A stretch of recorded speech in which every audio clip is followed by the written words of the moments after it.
ಇತ್ತೀಚಿನ ಸಂಚಿಕೆಗಳನ್ನು ಜಾಹೀರಾತಿನ ಕಿರಿಕಿರಿ ಇಲ್ಲದೆ ನೋಡಿ.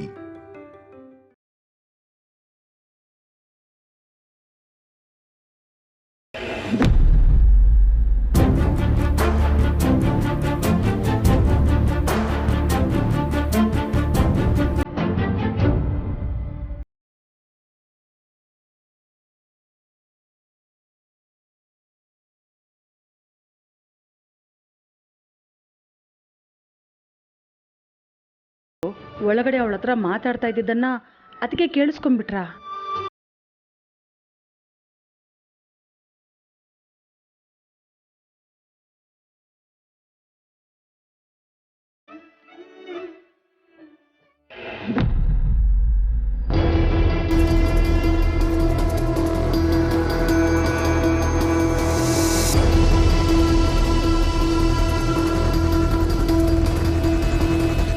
ಅದಕ್ಕೆ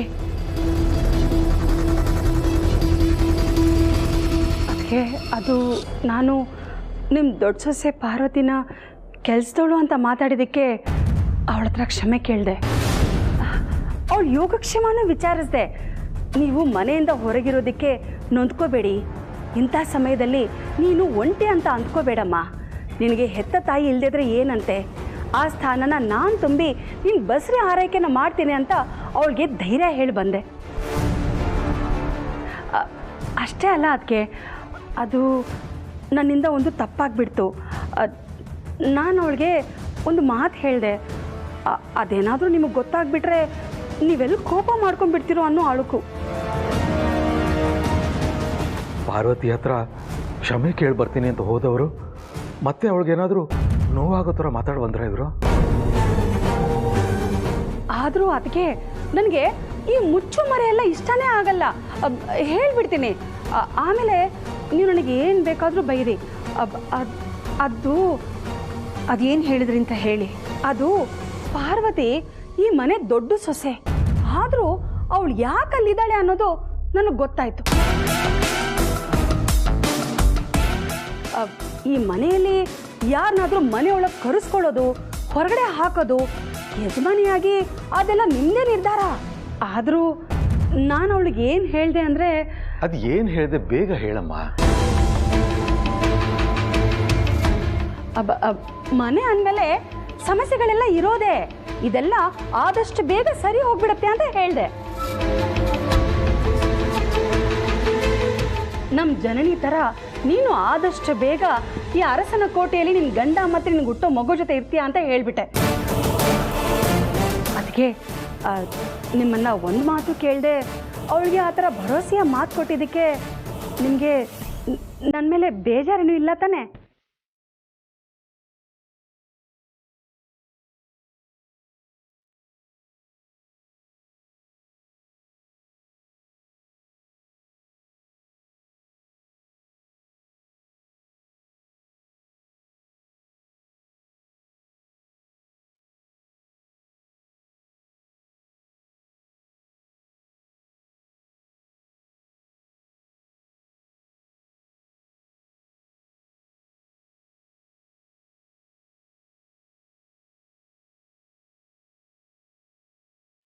ಪಾರ್ವತಿಗೆ ನಾನು ಕೊಡಬೇಕಾದ ಧೈರ್ಯನ ನೀವು ಕೊಟ್ಟಿದ್ದೀರಾ, ನಾನು ಮಾಡಬೇಕಾದ ಸಾಂತ್ವನನ ನೀವು ಮಾಡಿದ್ದೀರಾ. ಥ್ಯಾಂಕ್ಸ್. ಪಾರ್ವತಿ ನನ್ನ ಹಿರಿ ಸೊಸೆ, ಅವಳು ಬಸ್ರಿ. ಆದರೆ ಜನನಿಗೆ ಮಾಡೋ ಥರ ಮುಕ್ತವಾಗಿ ಅವಳಿಗೆ ಆರೈಕೆ ಮಾಡೋಕ್ಕಾಗ್ತಾ ಇಲ್ಲ. ನೇರವಾಗಿ ಅವಳ ಮನೆಗೆ ಹೋಗಿ ಅವಳ ಹತ್ರ ಮಾತಾಡೋಕ್ಕೂ ಆಗ್ತಾ ಇಲ್ಲ. ಅವಳಿಗೋಸ್ಕರ ನಾನೇನಾದರೂ ನನ್ನ ಕೈಯಾರ ಮಾಡ್ಬೋದು, ಆದರೆ ನೇರವಾಗಿ ಅವಳ ಮನೆಗೆ ಹೋಗಿ ಅದನ್ನು ಅವಳಿಗೆ ಕೊಡೋ ಪರಿಸ್ಥಿತಿನಲ್ಲಿ ನಾವಿಲ್ಲ.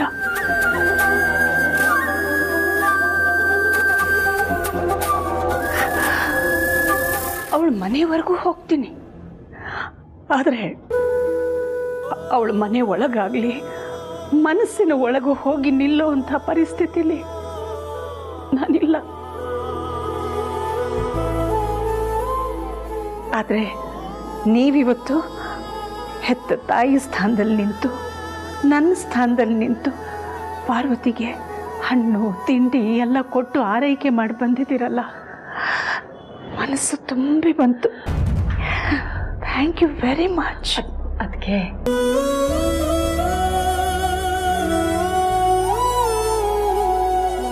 ನೀವು ಆಗಾಗ ಪಾರ್ವತಿ ಮನೆಗೆ ಹೋಗಿ ಅವಳ ದೇಖರೇಖೆ ನೋಡಿಕೊಂಡು ಅವಳ ಆರೈಕೆ ಮಾಡಿ ಬರ್ತೀರಾ ಪ್ಲೀಸ್? ಅಯ್ಯೋ ಖಂಡಿತವಾಗ್ಲೂ ಅದಕ್ಕೆ ನನಗೆ ಜನನಿ ಹೇಗೆ ನನ್ನ ಮಗಳು, ಪಾರ್ವತಿನೂ ಹಾಗೇ ನನ್ನ ಮಗಳಿದ್ದಾಗೆ.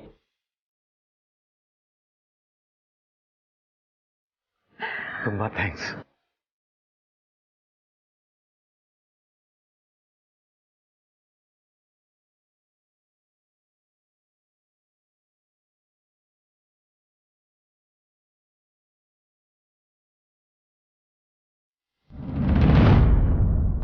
ಫ್ರೆಂಡ್ಸ್, ಈ ಅಮ್ಮ ನಮ್ಮ ಅಕ್ಕ ಅನ್ಕೊಂಡಿರೋ ಥರ ಇಲ್ಲ, ಇದು ಬೇರೆನೇ ತಳಿ.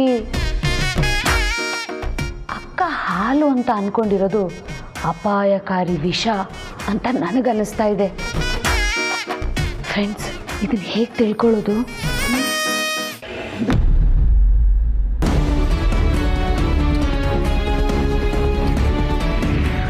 ಮನೆಗೆ ದೀಪ ಹಚ್ಚಿ ಬೆಳಗ್ಬೇಕಾದವಳು ಮನ್ಸಿಗೆ ಬೆಂಕಿ ಇಟ್ಟು ಉರಿಸ್ಬಿಟ್ಟಿಯಲ್ಲಮ್ಮ, ಇದು ಸರಿನಾ?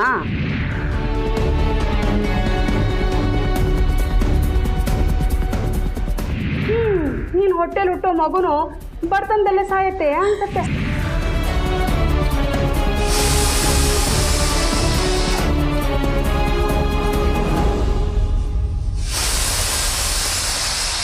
ಅಯ್ಯೋ, ಇದೇನಮ್ಮ ಪಾರ್ವತಿ, ಕುಕ್ಕರ್ ಅವಾಗ್ಲಿಂದ ಎಷ್ಟೊಂದು ವಿಷಿಲ್ ಹೊಡಿತಾ ಇದೆ. ಆಫ್ ಮಾಡೋದಲ್ವಾ? ಅನ್ನ ಎಲ್ಲ ಸೀದೋಗಿದ್ದು ವಾಸನೆ ಬರ್ತಾ ಇದೆ. ಪಾರ್ವತಿ,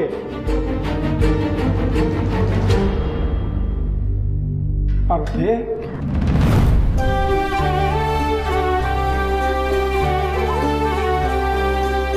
ಇವೇನಾಯ್ತಮ್ಮ? ಏನಿಲ್ಲಪ್ಪ, ನಾನು ಕೆಲಸದಿಂದ ಬಂದಾಗ್ಲಿಂದ ಗಮನಿಸ್ತಾನೇ ಇದ್ದೀನಿ, ಏನೋ ಒಂದು ಥರನೇ ಇದೆಯಾ. ಏನಾಯ್ತಮ್ಮ? ಜನನಿ ಚಿಕ್ಕಮ್ಮನ ಮಾತುಗಳು ನನ್ನನ್ನೇ ಇಷ್ಟು ಕಾಡ್ತಾ ಇವೆ. ಅಪ್ಪಂಗೆ ಗೊತ್ತಾದರೆ ಎಷ್ಟು ನೊಂದ್ಕೋಬೋದು. ಪಾಪ, ಅವ್ರಿಗೆ ಈಗಿರೋ ತಲೆ ಬಿಸಿಗಳೇ ಸಾಕು. ಪಾರು, ನಿನ್ನೆ ಕೇಳ್ತಾ ಇರೋದು ಸುತ್ತಮುತ್ತ ಏನು ನಡೀತಿದೆ ಅನ್ನೋ ಪರಿವೇನೆ ಇಲ್ದಂಗೆ ಕೂತಿದೆಯಲ್ಲ, ಏನು ಯೋಚನೆ ಮಾಡ್ತಿದೀಯಾ? ಏನಿಲ್ಲಪ್ಪ, ನೀನು ಹೇಳೋ ರೀತಿಲೇ ಗೊತ್ತಾಗ್ತಿದೆ ಏನೋ ಇದೆ ಅಂತ. ಏನದು? ಏನಿಲ್ಲ ಅಂತ ಹೇಳಿದ್ನಲ್ಲಪ್ಪ.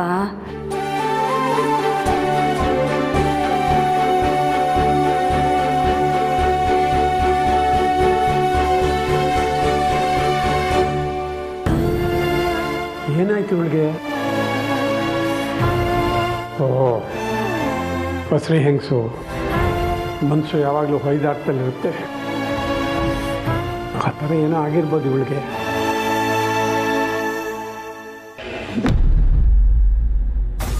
ಪಾರ್ವತಿ ಹತ್ರ ಹೋಗಿದ್ರ? ನಾನು ಹೇಳ್ದಾಗ ಮಾತಾಡಿದ್ರ? ಏ ಮರಿ, ಮನೆ ಹಾಳು ಮಾಡೋ ಕೆಲಸಕ್ಕೆ ನನಗೆ ಟ್ಯೂಷನ್ ಬೇಕಾ? ಅದು ನನ್ನ ರಕ್ತದಲ್ಲೇ ಇದೆ.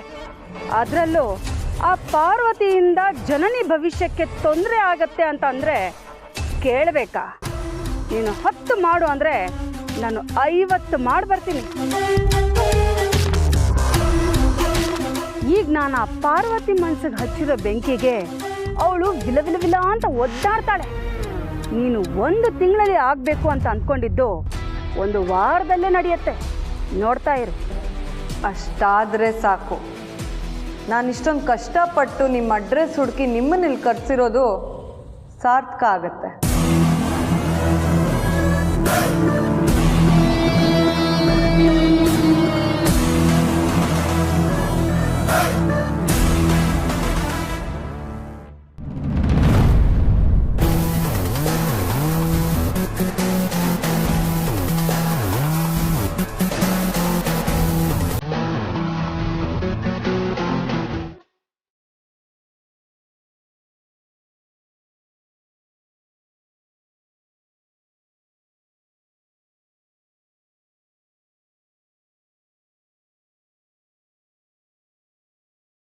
ಯಜಮಾನ್ರೆ ಇಷ್ಟೊತ್ತಿಗೆ ಬರಬೇಕಿತ್ತಲ್ಲ, ಯಾಕಿನ್ನೂ ಬಂದಿಲ್ಲ? ಥ್ಯಾಂಕ್ಸ್ ಅಣ್ಣ.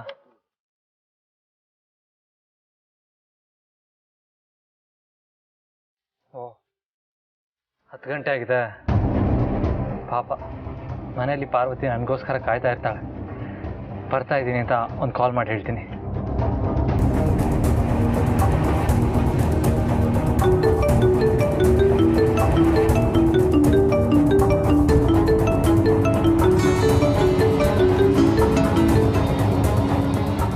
ನನ್ನ ಮುದ್ದಿನ ಅರ್ಧಂಗಿ ಏನು ಮಾಡ್ತಾ ಇದ್ದಾಳೆ? ಹೀಗೆ ಸುಮ್ಮನೆ ಕೂತಿದ್ದೆ. ಓ, ನನಗೋಸ್ಕರನೇ ವೆಯ್ಟ್ ಮಾಡ್ತಾ ಇದ್ಯಾ? ಸಾರಿ ಪಾರು, ಕೆಲಸದ ಮಧ್ಯೆ ನಿನಗೆ ಕಾಲ್ ಮಾಡೋದಕ್ಕೆ ಆಗಲಿಲ್ಲ. ಬೇಜಾರು ಮಾಡ್ಕೊಂಡ್ಯಾ? ಇಲ್ಲ, ಅದಕ್ಕೆ ನನ್ನ ಪಾರು ಹೆಚ್ಚು ಹೆಚ್ಚು ಹೆಚ್ಚು ಇಷ್ಟ ಆಗೋದು. ಪಾರು, ಕಂಟಿಯವ್ರ ಒಳ್ಳೆತನ ನಾವು ಮಿಸ್ಯೂಸ್ ಮಾಡ್ಕೊಬಾರ್ದು ಅಲ್ವಾ? ಆಟೋ ತಿಂಗ್ಳಿಗಂತ ಬೇರೆ ಹತ್ರ ಬರ್ತಾ ಇದೆ, ಸರಿಯಾದ ಟೈಮಿಗೆ ಕಟ್ಟಬೇಕಲ್ವಾ? ಅದಕ್ಕೆ ಇವತ್ತು ಹುಡ್ಕೊಂಡು ಟ್ರಿಪ್ ಮಾಡಿದ್ದಾಯಿತು. ಆದರೆ ಇವತ್ತಿಗೆ ಇಷ್ಟು ಸಾಕು ಮಾಡ್ತೀನಿ ಪಾರು. ಇನ್ನೇನಿದ್ರು ಇವತ್ತು ಮನೆಗೆ ಬಂದು ನನ್ನ ಮುದ್ದು ಅರ್ಧಾಂಗಿ ಮುಖ ನೋಡೋದು ಅಷ್ಟೇ. ಇನ್ನು 10 ನಿಮಿಷದಲ್ಲಿ ನಾನು ಮನೇಲಿ ಇರ್ತೀನಿ, ಸರಿನಾ? ಸರಿ.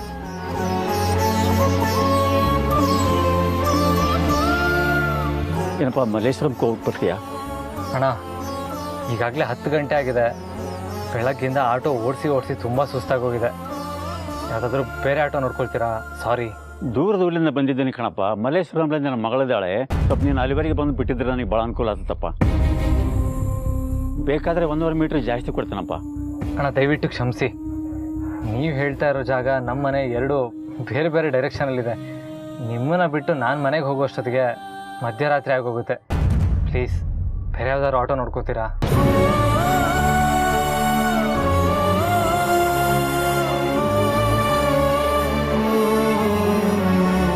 ಬೇಕಾದರೆ 1.5 ಮೀಟ್ರ್ ಜಾಸ್ತಿ ಕೊಡ್ತೀನಪ್ಪ. ಅಣ್ಣ, ಏನಪ್ಪ? ಬನ್ನಿ, ಬಿಡ್ತೀನಿ. ತುಂಬ ಥ್ಯಾಂಕ್ಸ್ ಅಪ್ಪ.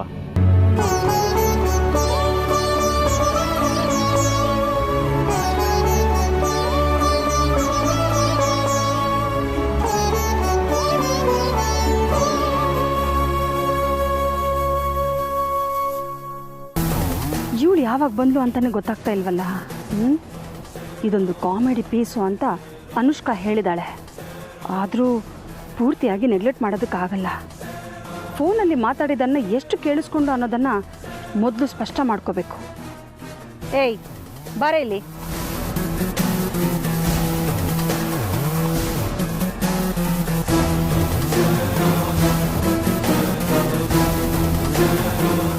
ಏಯ್, ಇನ್ನೊಬ್ರು ಮಾತಾಡೋದನ್ನ ಕದ್ದು ಕೇಳಿಸ್ಕೊಳಕ್ಕೆ ನಾಚಿಕೆ ಆಗಲ್ವ ನಿಂಗೆ?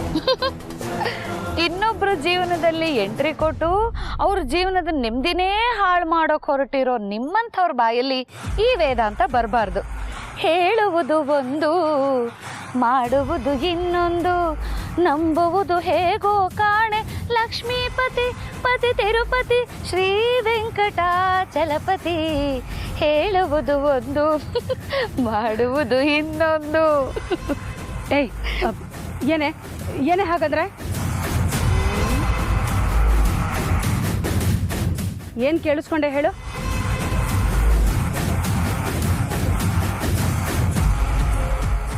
ಏಯ್, ಏನು ನನ್ನ ಹತ್ರನೇ ಸುಳ್ಳು ಬೋಗಳ್ತೀಯಾ? ಮನೆಗೆ ಬಂದವ್ರ ಜೊತೆ ಹೇಗೆ ನಡ್ಕೋಬೇಕು ಅಂತ ಗೊತ್ತಿಲ್ಲ ನಿಂಗೆ? ಬಾರೆ, ನಿನ್ನ ಅಖಿಲ ಅಕ್ಕನ ಹತ್ರ ಕಂಪ್ಲೇಂಟ್ ಮಾಡ್ತೀನಿ. ಸರಿ, ಬಾ. ಯಾಕೆ ಧೈರ್ಯ ಸಾಕಾಗ್ತಿಲ್ವಾ? Metre of ಆಗೋಯ್ತಾ? ಒಬ್ಬ ಕಳ್ಳನ ಬಗ್ಗೆ ಇನ್ನೊಬ್ಬ ಕಳ್ಳ ಚಾಡಿ ಹೇಳಲ್ಲ, ಹಿಡ್ಕೊಡಲ್ಲ ಅಂತ ನನಗೆ ಚೆನ್ನಾಗಿ ಗೊತ್ತು. ನೀನೇನು ಅಖಿಲಕ್ಕನ ಮುಂದೆ ಇರ್ತೀಯಲ್ಲ, ಅದು ನಿನ್ನ ಕ್ಯಾರೆಕ್ಟ್ರು ಅಲ್ಲ, ಗುಣನೂ ಅಲ್ಲ. ಅದು ನನಗೀಗ ಅರ್ಥ ಆಗಿದೆ. ನೀನು ಫೋನಲ್ಲಿ ಯಾರ ಜೊತೆ ಮಾತಾಡ್ತಿದ್ದೆ ಅಂತ ನನಗೆ ಗೊತ್ತಿಲ್ಲ. ಆದರೆ ನೀನು ಫೋನಲ್ಲಿ ಮಾತಾಡ್ತಾ ಇರುವಾಗ ಕೊನೆಗೆ ಇಷ್ಟನ್ನ ಕೇಳಿಸ್ಕೊಂಡೆ. ನಾನು ಈಗ ಪಾರ್ವತಿ ಮನ್ಸಲ್ಲಿ ಹಚ್ಚಿರೋ ಬೆಂಕಿ ಅವಳನ್ನ ವಿಲವಿಲ ಅಂತ ಒದ್ದಾಡ್ಸುತ್ತೆ. ನೀನು 1 ತಿಂಗಳಲ್ಲಿ ಮಾಡಬೇಕು ಅಂತ ಅನ್ಕೊಂಡಿದ್ದು ಇನ್ನೊಂದು ವಾರದಲ್ಲೇ ಆಗೋಗುತ್ತೆ. ಇದನ್ನೇ ತಾನೇ ನೀನು ಹೇಳ್ತಾ ಇದ್ದಿದ್ದು? ಏನೇ ಬೇಕು ನಿನಗೆ? ಅಪ್ಪ, ಡೈರೆಕ್ಟ್ ಡೀಲ್ಗೆ ಬಂದ್ಬಿಟ್ಟೆ. ನನ್ನನ್ನು ನಿಮ್ಮ ಟೀಮಿಗೆ ಸೇರಿಸ್ಕೋತೀಯಾ ಪ್ಲೀಸ್? ನೀನು ಬಂದಾಗಿಂದ ನೋಡ್ತಾ ಇದ್ದೀನಿ, ಬಂದ ತಕ್ಷಣನೇ ಆ ಪಾರ್ವತಿ ಹತ್ರ ಜಗಳ. ನಿನಗೂ ಪಾರ್ವತಿನ ಕಂಡ್ರೆ ಆಗಲ್ಲ ಅಲ್ವಾ? ಡೋಂಟ್ ವರಿ, ನನಗೂ ಅವಳನ್ನ ಕಂಡ್ರೆ ಆಗಲ್ಲ.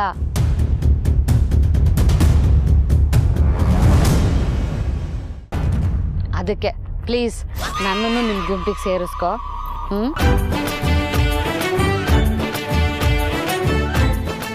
ಈ ಕಾಮಿಡಿ ಪೀಸ್ ಜೊತೆಗೆ ಚೆನ್ನಾಗಿದ್ರೆ ನನಗೆ ಒಳ್ಳೇದು.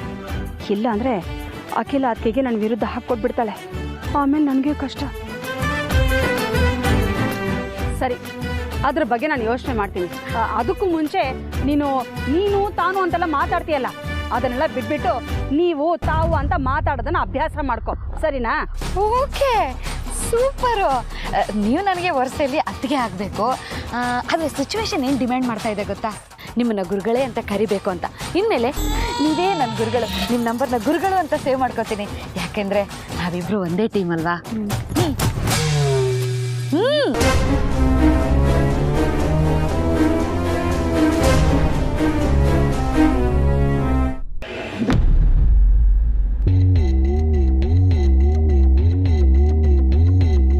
ಇದೇನಮ್ಮ, ಗಂಟೆ 11 ಆಗ್ತಾ ಬಂತು, ದೊಡ್ಡ ಯಜಮಾನರು ಇನ್ನೂ ಬರಲಿಲ್ಲ.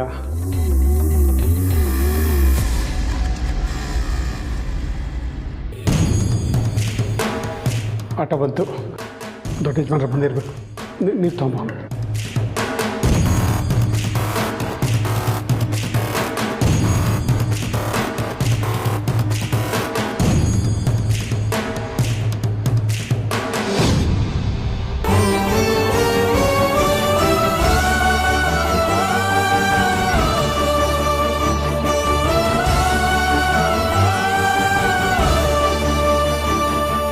ಬನ್ನಿ ದೊಡ್ಡ ಯಜಮಾನ್ರೆ, ಕೂತು.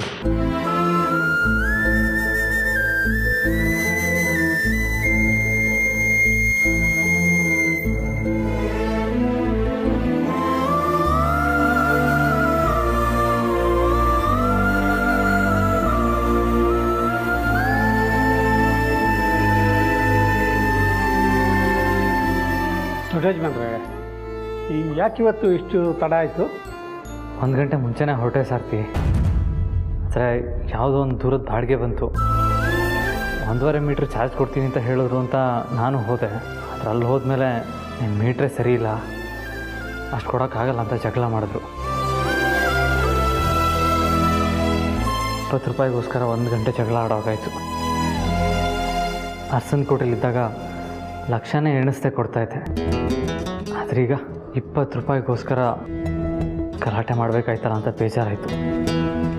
ಒಂದೊಂದ್ಸಲ ಈ ಜೀವನನೇ ಸಾಕು ಅಂತ ಅನಿಸ್ಬಿಡುತ್ತೆ.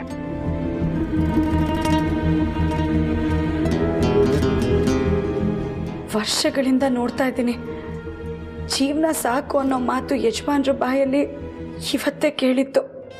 ನನ್ನನ್ನು ಮದುವೆ ಆಗಿದ್ದಕ್ಕೆ ಅಲ್ವಾ ಯಜಮಾನ್ರಿಗೆ ಪರಿಸ್ಥಿತಿ ಬಂದಿತ್ತು. ಮಗುಗೂ ಜನನಿ ಚಿಕ್ಕಮ್ಮ ಹೇಳೋ ಥರ. ಪಾರು, ಸಾರ್ತಿ, ನಿಮ್ಮೆಲ್ಲದು ಊಟ ಆಯಿತಾ? ಪಾರು ಊಟ ಮಾಡು ಅಂದರೆ ನೀವು ಬರಲಿ, ನಿಮ್ಮ ಜೊತೆನೇ ಮಾಡ್ತೀನಿ ಅಂತ ಹಾಗೆ ಇದ್ದಾಳೆ. ಪಾರು, ಇಂಥ ಟೈಮಲ್ಲಿ ಊಟ ಮಾಡಿದೆ ನನಗೋಸ್ಕರ ಕಾಯ್ತಾರ? ತಪ್ಪಲ್ವಾ?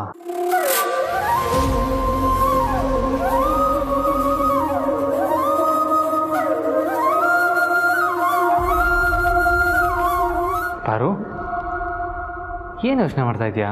ಅದೇ ಈ ಜೀವನ ಸಾಕಪ್ಪ ಅನ್ನಿಸ್ತಿದೆ ಅಂದ್ರಲ್ಲ, ಪಾಪ ಅನ್ನಿಸ್ತು.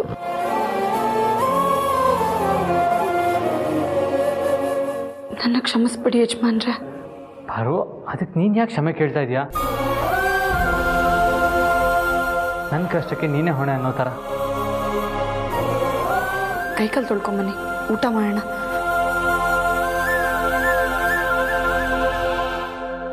ಛೇ, ನಾನು ಸಹಜವಾಗಿ ಹೇಳಿದೆ. ಪಾಪ ಪಾರು ನೊಂದ್ಕೊಬಿಟ್ಲೋ ಏನೋ. ಅವಳ ಮುಂದೆ ನಾನು ಈ ರೀತಿ ಎಲ್ಲ ಮಾತಾಡಬಾರ್ದಾಗಿತ್ತು ಅಲ್ವಾ ಸಾರಥಿ? ಗಂಡನ ಕಷ್ಟ ಹೆಂಡತಿಗೆ ಗೊತ್ತಾಗೋದು ಸಹಜ. ಆದರೂ ಇಂಥ ಸಮಯದಲ್ಲಿ ನಮ್ಮ ಕಷ್ಟಗಳು ಅವಳು ಗೊತ್ತಾಗೋದು ಬೇಡ ದೊಡ್ಡ ಯಜಮಾನ್ರೆ. ಅದು ನನ್ನ ಜವಾಬ್ದಾರಿನೂ ಕೂಡ ಸಾರಥಿ. ಇನ್ಮೇಲೆ ಆ ತಪ್ಪು ಮಾಡಲ್ಲ. ನಾನು ಏನೇ ಕಷ್ಟಪಡಲಿ ಅದ್ರ ಬಿಸಿ ಪಾರು ತಾಗದೇ ಇರೋ ಥರ ನೋಡ್ಕೋತೀನಿ. ಜನನಿ ಚಿಕ್ಕಮ್ಮ ಹೇಳ್ದಾಗೆ ಅವ್ರಿಗೆ ಬಿಸಿ ತಾಗ್ತಾ ಇರೋದಂತೂ ನಿಜ ಅಲ್ವಾ? ಅದಕ್ಕೆ ನಾನೇ ತಾನೇ ಹೊಣೆ.